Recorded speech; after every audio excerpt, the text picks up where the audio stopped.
शिवजयंतीनिमित्त नाशिकमध्ये आज ठिकठिकाणी छत्रपती शिवाजी महाराज यांना अभिवादन केलं जात आहे। आपण दृश्यांमध्ये बघतोय की छत्रपती शिवरायांना या ठिकाणी नाशिकच्या महापौर हिमगौरी आडके ज्या आहेत त्या या ठिकाणी अभिवादन करतायत। खरं तर जागोजागी आज या ठिकाणी कार्यक्रम आहे, उत्साहाचं वातावरण आहे। महापौर स्वतः आपल्यासोबत आहेत। ताई, आज खरं तर महापौर झाल्यानंतर पहिल्यांदाच छत्रपती शिवाजी महाराजांची जयंती आपण साजरी करता आहात।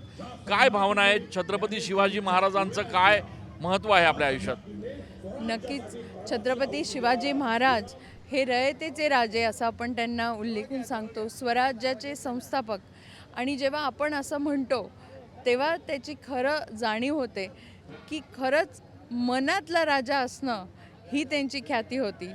12 बलुतेदारांना सोबत घेऊन जेव्हा ते राज्य करत होते तर ते मनावरती राज्य करत होते, नुसतं एक भूभागावरती किंवा जे आपण म्हणतो की त्यांनी सर केले, किल्ले सर केले, पण हे असताना त्यांनी सगळ्यांची मनं जपली, स्त्रियांना सन्मान दिला। आणि ह्या गोष्टी आपण तंतोतंत पाळल्या तर नक्कीच समाज जीवनामध्ये वावरताना आपल्या सामाजिक स्तर नक्कीच उंचावतो। याची जाणीव कुठेतरी होते की जेव्हा एक राजा प्रजेच्या मनाचं सगळं ओळखतो तेव्हाच तो छत्रपती होऊ शकतो।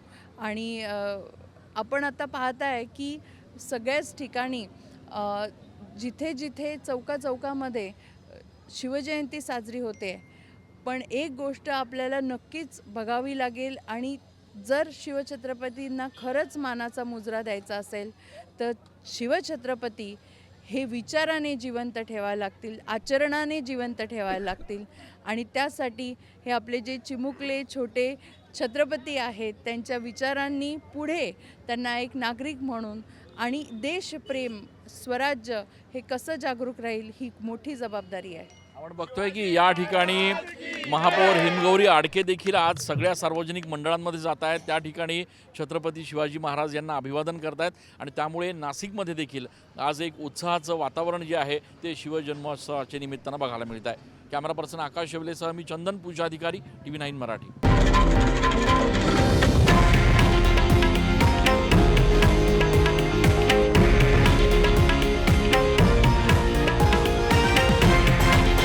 हे आहे देशातील नंबर 1 न्यूज नेटवर्क आणि आपण पाहत आहात TV9 मराठी, एकमेव।